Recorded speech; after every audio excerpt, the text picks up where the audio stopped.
icyo abantu basigarana nuko abagore twashoboye kuva hasi tugakora amaboko mu mufuka tukaba tuzi gukora tukiteza imbere. Ikiro cy'ibinyomoro bangurira ku 1500 abarangura bajya gucuruza mu isoko. Hanyuma rero byafasha urubyiruko cyane n'abagore nabakangurira guhinga, ni byiza cyane rwose. Njye nta kazi kandi wamango nkemere uretse guhinga. Nshimiye Perezida wa Repubulika y'u Rwanda uburyo yitaye ku bari n'abategarugori akaduha ijambo tukabasha kwiteza imbere.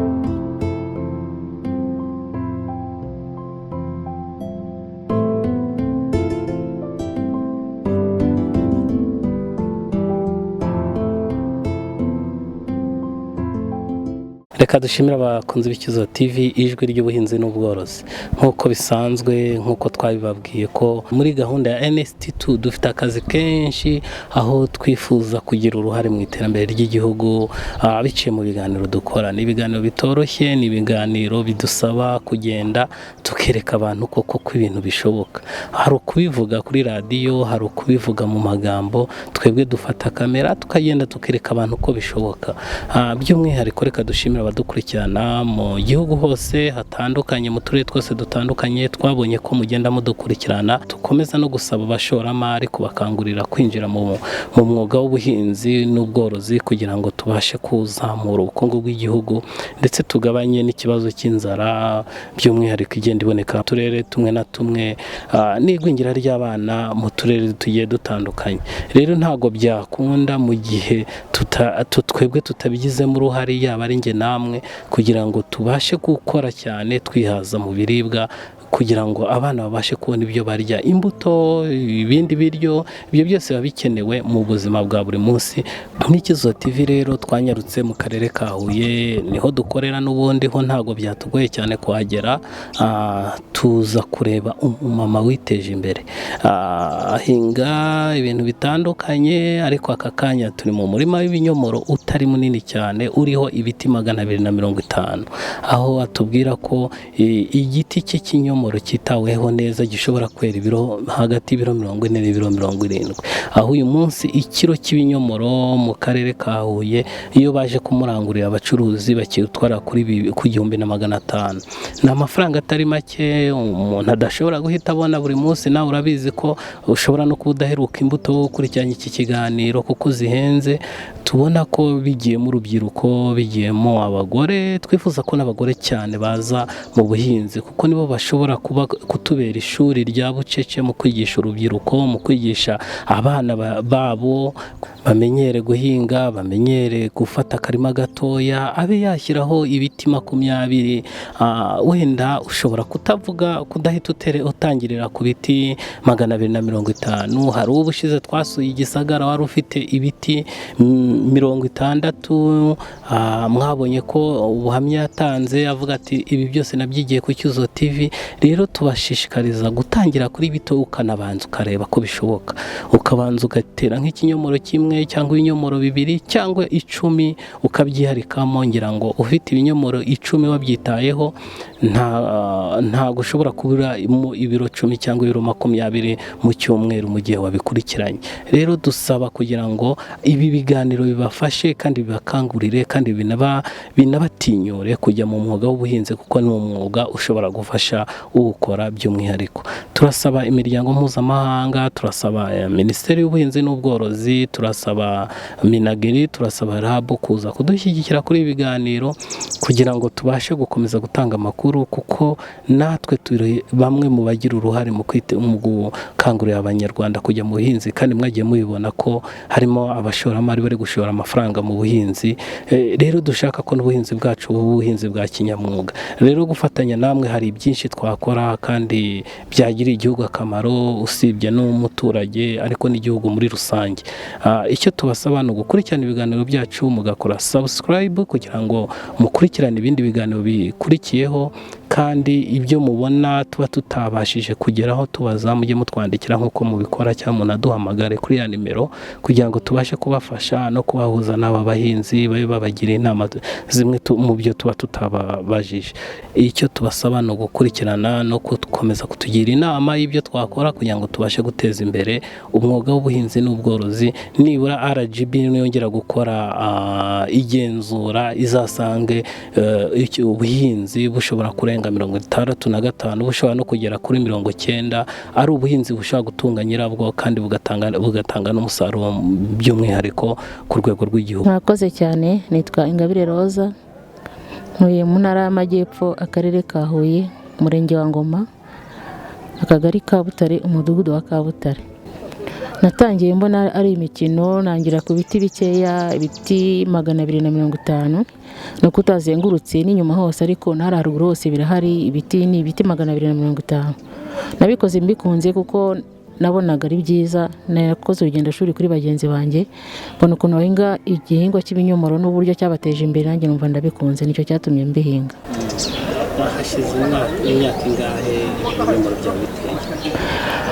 Natangiye umwuga w'ubuhinzi muri 2019. Covid yabaye nkora umwuga w'ubuhinzi ariko budakanganye, nahingaga inyanya icyo gihe. Hanyuma ibi binyomoro byo nabiteye ku itariki 15 z'ukwa mbere 2024. Ni ukuvuga ngo ubu bimaze umwaka. Ubundi ikinyomoro giterwa gute? Gitewe umuntu ashyiramo espace ingana iki cyangwa intera hagati y'ikindi n'ikindi? Murakoze cyane. Ikinyomoro urahumbika kwanza ingemwe, ugashyira mu bihoho zikamaramo amezi 3.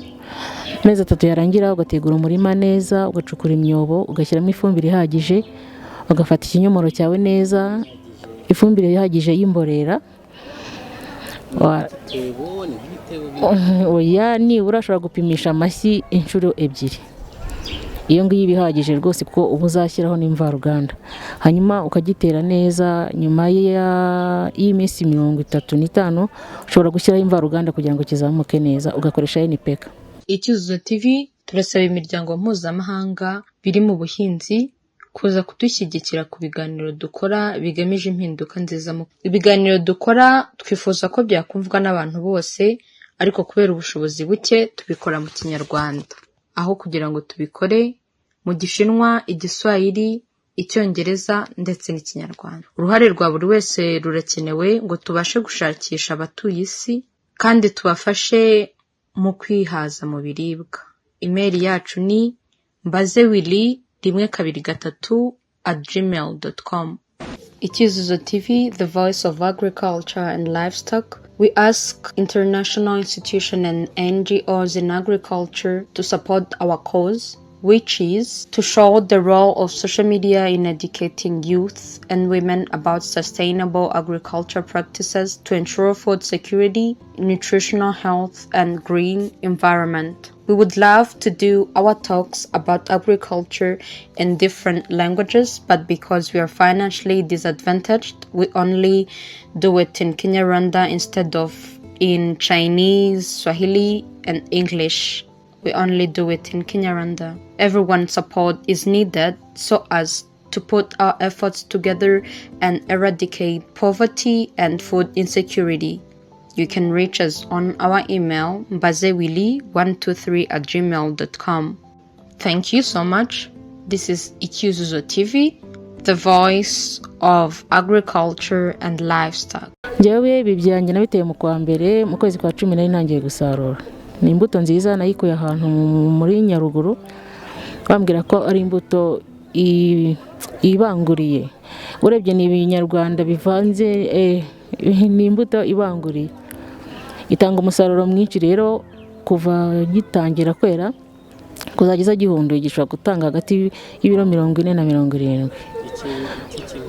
Uko abibonye ubu ngubu byahunduye rwose umusaruro wa mbere. Kuva mu kwa 10 narasaruraga kandi urabona ko bikiriho. Ubundi ikinyomoro iyo umuntu agihinze kugira ngo avuge ko kirangije kwera yakirandura akagisimbuza ibindi, kiba kimaze igihe kingana nibura imyaka 2. Wagifashe neza. Twahagurutse ICYUZUZO TV kugira ngo twerekane ko iyi mirimo yitabiriwe n'abagore n'urubyiruko ishobora gutanga umusaruro, yaba ari ku bukungu bw'igihugu, yaba ari no kugabanya ubushomeri, cyane ko abagore n'urubyiruko usanga aribo benshi kandi badafite n'akazi. Ubundi ubu ni imirimo abagore bayijyamo bigakunda, wenda nkawe wayigiyemo hagati. Yego, murakoze cyane. Byakunda cyane rwose, byakunda mbonero no gukangurira abagore bagenzi banjye ko guhinga ari byiza, bituma nta kintu wifuza mu rugo, nibura hafi ya byose ushobora kubyikemurira utiriwe utegereje ayandi maboko aturuka ahandi. So kuvuga ko utayakenera kuko nayo ni ngombwa, ariko nibura hari ibyo wifasha utarinze gutabaza inshuti n'abavandimwe. Guhinga ni byiza rwose, abagore bari kunyumva n'abakobwa, urubyiruko munkurikiye, guhinga ni byiza, nta rwaserera ibamo kandi nta nubwo bigoranye cyane. Ntabwo bisaba ibishoro bihenze, gusa bisaba kubikunda. Iyo ubukozi bikunze biraza. Nk'icyuzo TV dusura abahinzi banini, tugasura n'abatoya, nk'uko tudafite ibiti 250, ubu ikiro cy'imyomoro nangahe? Ese iyo wasaruye ushobora gusarura nk'ibiro? Iyo nasaruye nshobora gusaruraho bigitangira kwera neza, ubona bihiye neza, nibura ibiro 80. Ikiro cy'ibinyomoro bangurira ku 1500, abarangura bajya gucuruza mu isoko. Warumbajije igihe ibyo biro 80 igihe nabisaruraga, ariko nibura cyumweru. Uretse ubu ngubu ko wabibonye biri guhundura, biri gushiraho, urebye neza biri kurabya bundi bushyashya ku musaruro wa kabiri. Hanyuma rero byafasha urubyiruko cyane n'abagore, nabakangurira guhinga, ni byiza cyane rwose. Njyewe nta kazi kandi wamango nkemere uretse guhinga. Nari ndi mu bindi, ntabwo nigeze nitabira ubuhinzi. Ntabwo nigeze niga guhinga rwose, ariko ndabikunda.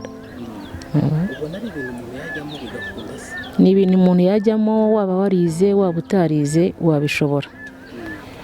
Ntabwo bivunanye rwose. Ntibakajye bagira ubwoba bwo kugitabira ubuhinzi, ni bwiza cyane. Utarize waba ukora kandi bikakubeshaho ukagera kure cyane. Nyuma y'uko uvuye mu bucuruzi ukaza mu buhinzi, uyu munsi wakumva Rose ari umuntu ki mu buhinzi, mu bihe bihingwa? Yego. Aho mvire mu bucuruzi nagiye gukora nakoze umwuga w'ubuhinzi. Uwanyumva ubu ngubu yavuga ko ndi umuhinzi witeje imbere.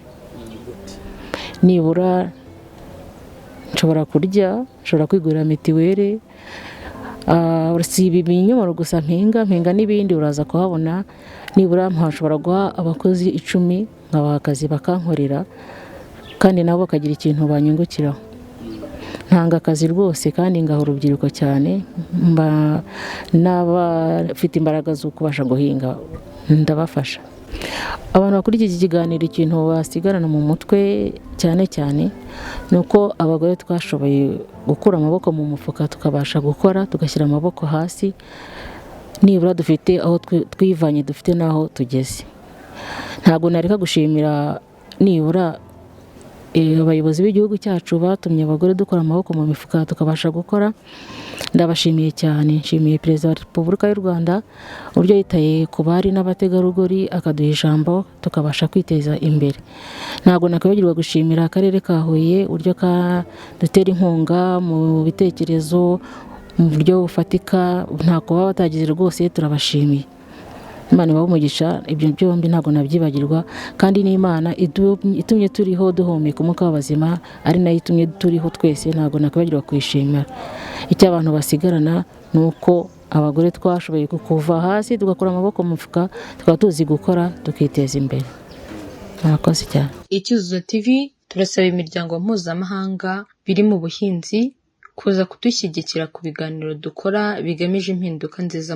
Ibiganiro dukora twifuza ko byakumvwa n'abantu bose, ariko kubera ubushobozi buke tubikora mu Kinyarwanda, aho kugira ngo tubikore mu Gishinwa, Igiswahili, Icyongereza ndetse n'Ikinyarwanda. Uruhare rwa buri wese rurakenewe ngo tubashe gushakisha abatuye isi kandi tubafashe mu kwihaza mu biribwa.